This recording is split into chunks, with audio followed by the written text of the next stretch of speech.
नमस्कार दोस्तों, स्वागत है आप सभी का नेशन 9 भारतवर्ष चैनल में। और मैं हूं मनदीप शर्मा और आप इस वक्त लाइव तस्वीरों में देख रहे हैं हमारे साथ एक बहुत ही प्रसिद्ध समाज सेवी रदौर से जो हमारे साथ जुड़ चुके हैं। लाइव तस्वीरों में आप देख रहे हैं मोहिंदर पाल टीना जी, जो एमसी भी रह चुके हैं दोस्तों और ब्लॉक समिति के वाइस चेयरमैन भी रह चुके हैं। और हम बात करें, इस बार वो आजाद उम्मीदवार है चेयरमैन पद के रदौर हलके से। तो आइए हम आप सबके साथ इनके विचार साझा करते हैं। मोहिंदर पाल टीना जी, स्वागत है आपका नेशन 9 भारतवर्ष में। नमस्कार जी, सबसे पहले जय श्री राम जी, जय श्री राम जी। और रदौर की व छोटे बास की जनता को जय श्री राम। जय श्री राम। तो मोहिंदर पाल टीना जी, सबसे पहले मैं आपका सामाजिक क्षेत्र में किए गए कार्यों के बारे में जानना चाहूंगा, आपका परिचय वगैरह आप बताइए। आपने सामाजिक क्षेत्र में कितने लंबे समय से हैं और आप इस क्षेत्र में सेवा कर रहे हैं? लगभग मैं 20 साल से सामाजिक क्षेत्र में हूँ जी, जो मैं सेवा कर रहा हूँ। राजनीति में आकर मैंने 2005 में सरपंच का चुनाव लड़ा था, जो कि मैं 500 वोट से रह गया था जी। उसके बाद मैं ब्लॉक समिति मेंबर का मैंने चुनाव लड़ा, उसमें मैं मेंबर बना और उसके बाद मैं वाइस चेयरमैन ब्लॉक समिति रदौर का बना जी। उसमें मेरे द्वारा काफी काम हुए, जो धार्मिक स्थलों पे भी हुए और जहां जहां डेवलपमेंट में नलकों की और सबमर्सिबल की जरूरत थी वो मेरे द्वारा लगवाए गए और सरपंचों के अकाउंट में भी दिए गए जी। काम हमने बहुत बेहतरीन किए उस समय जी। उसके बाद मैं पार्षद बना जी।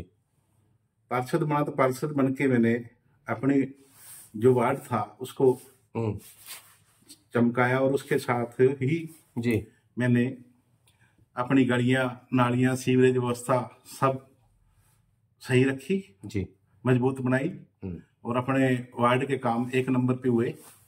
बिल्कुल जी। तो अब मैं आपसे जानना चाहूंगा कि मोहिंदर पाल टीना जी, ये चेयरमैन पद के लिए आपने उम्मीदवारी अपनी की है, आगे आए हैं उम्मीदवारी के लिए, तो कैसे विचार बना कि मैं चेयरमैन पद के लिए उम्मीदवारी करूं? मेरी इच्छा थी जब से मैं सरपंच पद के लिए था जी, उस समय मैं सरपंच पद का चुनाव नहीं लड़ पाया जी, किसी कारणवश जी। अब आगे मैं चुनाव लड़ना चाहता हूँ सरपंच पद का और समाज से मेरा सबसे प्यार है जी, और सभी काम मैं दुरुस्त करूंगा चेयरमैन चुनाव जी। लड़ने के बाद। मैं मोहिंदर पाल टीना जी आपसे एक और बात जानना चाहूंगा कि मौजूदा समय के अंदर अगर हम बात करें, इस वक्त कौन कौन सी समस्याएं जो रदौर हलके में आपको नजर आ रही हैं, कौन कौन सी समस्याएं हैं इस वक्त मेन समस्या ही तो यही है कि डेवलपमेंट चार्जिंग है, जितना ठोका जा रहा है, चक्रवृद्धि ब्याज बनाया जा रहा है डेवलपमेंट चार्जिंग पे जी, और इसमें बहुत दिक्कत होती है। हर व्यक्ति परेशान है इसमें, गरीब है, अमीर है, जो भी है, ठीक है, सबको लाइन में लगा रहना पड़ता है और वो कभी तो इनके पोर्टल नहीं चलते, कभी इनके पास टाइम नहीं होता, उनके पास बेचारों के पास टाइम होता है तो कभी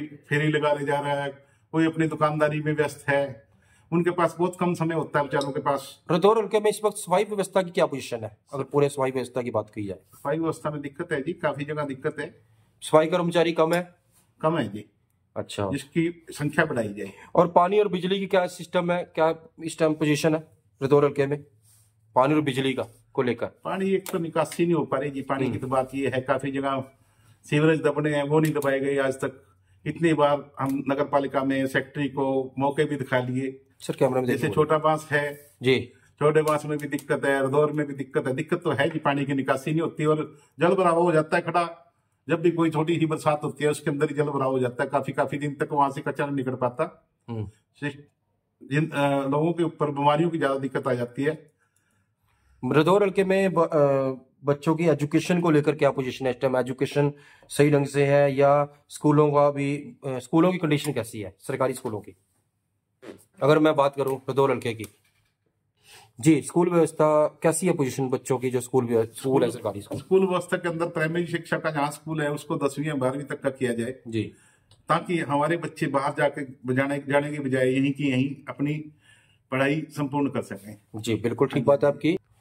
तो मैं मोहिंदर मीना जी आपसे अगला सवाल करने जा रहा हूं कि नशे को लेकर आप युवाओं को क्या संदेश देना चाहते हैं, नशे से बचने के लिए क्या संदेश देना चाहेंगे युवाओं को? नशे के लिए तो हमने एक टीम बना लिया, संगठित कर लिया है, जिसके लिए हम संपूर्णता नशे विरुद्ध, जो नशा बेच रहा है और जो नशे के वालों को छुड़वा रहा है, हम उसका पूर्णता इलाज करेंगे।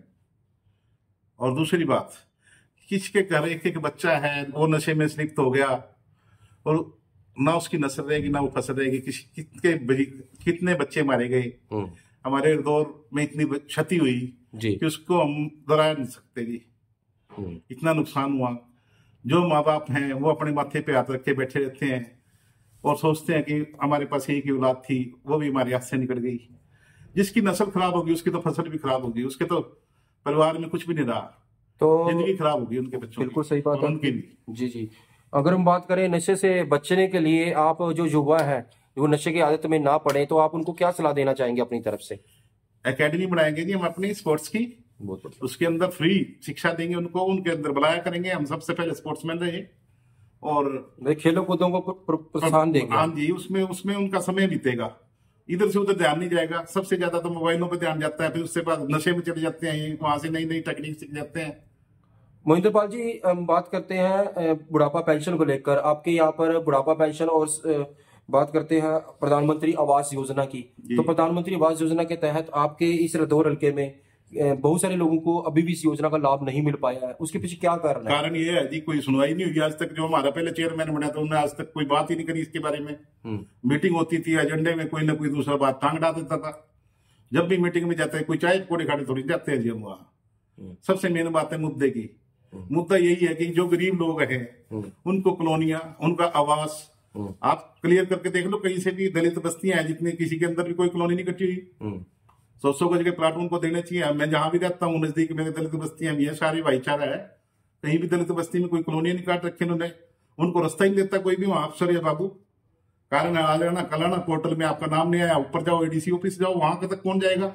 गरीब लोग हैं, कहां से अपना गुजारा करेंगे? तो मोहिंदर पाल टीना जी, अगर आपको यहाँ पर दो हल्के की जनता जो है मौका दे इस बार और आपको चेयरमैन मिल जाए, हासिल हो जाए, तो आप चेयरमैन बनकर आप किस तरह से रदौर का विकास कार्य करेंगे? मैं जानना चाहूंगा। मैं इन तमाम चीजों में सक्षम हूँ जी। मैं पूर्णता विश्वास रखता हूँ मेरे ऊपर। मैं अपना विश्वास बना के रखूंगा और मेरा मान सम्मान, मेरा समाज है, मेरी पब्लिक है, 36 बरादरी मेरा समर्थन देगी। फिर भी कुछ कार्य जो आपको लगता है कि मैंने ये कार्य में कुछ स्पेशल कार्य कराऊंगा रदौर में, अगर चेयरमैन अब बनते हैं तो? स्पेशल कार्य तो मैं यही करूंगा कि मैं उनको अपने स्पोर्ट्स की तरफ लेके जाऊंगा। और दूसरी बात, जहां जहां कोई कमी होगी उसको संपूर्ण करूंगा। सफाई व्यवस्था पे भी बात है जी, सफाई व्यवस्था भी दुरुस्त करवाऊंगा। जहां कर्मचारियों की कमी है, कर्मचारी भी संपूर्ण फालतू एड करवाऊंगा। कुछ बुजुर्गों की बुढ़ापा पेंशन है तो उसके ऊपर क्या करेंगे? बुढ़ापा पेंशन के लिए हम अपने 2 साथी रखेंगे जिनका काम होगा उनका संपूर्ण कार्य करना, उनके डॉक्यूमेंट पूरे करने। तो मोहिंदर पाल टीना जी, अब मैं आपसे एक और बात पूछना चाह रहा हूँ कि अगर काफी सारे दौर में और भी कैंडिडेट खड़े हैं जो चेयरमैन पद के लिए आगे आ रहे हैं, जी जी, नॉमिनेशन कर लिया जी जी, तो इन सब के बीच में जो वार्ड की जो दौर की जो जनता है वो आपको ही चुनेगी, उसके पीछे क्या कारण लगता है? क्योंकि ये कारण होगा भी मेरे लोग मुझे पसंद करते हैं। समाज से मेरी सबसे अच्छी रावना है जी, किसी से मेरा बिगाड़ नहीं है, सब मेरे भाई हैं, चाहे खड़े हैं दूसरे भी मेरे भाई हैं, बच्चे हैं, यानी कि समाज के लोग आपको प्यार करते हैं। बिल्कुल जी, और विश्वास करते हैं। मुझे विश्वास है। बिल्कुल। तो मैं अब आपसे चाहूंगा कि आप रदौर हल्का की जनता जो आपको देख रही है हमारे चैनल के माध्यम से, आपको सुन रहे हैं लोग, तो मैं चाहूंगा आप इन लोगों को क्या अपील करना चाहेंगे अपने चुनाव को लेकर? मैं तो हाथ जोड़ के सबसे ये अपील करूंगा कि मुझे कम मौका दो और आगे, ताकि मैं सभी कार्य संपूर्ण कर सकूं अपने रवैये से। जो भी मेरा रवैया होगा, अफसर अंदर बिठा लेते हैं जी, और चाय पानी के लिए कह देते हैं और दूसरे लोगों को अंदर नहीं बढ़ने देते, बस यही है बात में जी। तो आप मतलब कि पूरे विकास कार्यों में पूरा ध्यान देंगे और पूरा तन मन से और धन से आप सेवा करेंगे? मुझे पूर्ण विश्वास है। ठीक है। तो दोस्तों, आपने मोहिंदर पाल टीना जी के विचार सुने। हमने ऑफ कैमरा भी इनसे बात की थी। इन्होंने एक ही बात बोली कि मैं अगर चेयरमैन के लिए आया तो मैं लोगों की सेवा करना चाहता हूँ, अपने रदौर हल्के का विकास करना चाहता हूँ, इसीलिए मैदान में उतरे हैं। तो ऐसे जो ऑनेस्ट लोग हैं, ईमानदार लोग हैं, उन्हें जरूर मौका देना चाहिए। बाकी जनता समझदार है, जनता जनार्दन है, अंतिम फैसला उन्हीं का होगा। धन्यवाद देखने वाले सभी श्रोताओं का जो हमारे लोग हमें सुन रहे हैं, हमें देख रहे हैं। दोस्तों, आपका अपना साथी मनदीप शर्मा, नेशन 9 भारतवर्ष। नमस्कार।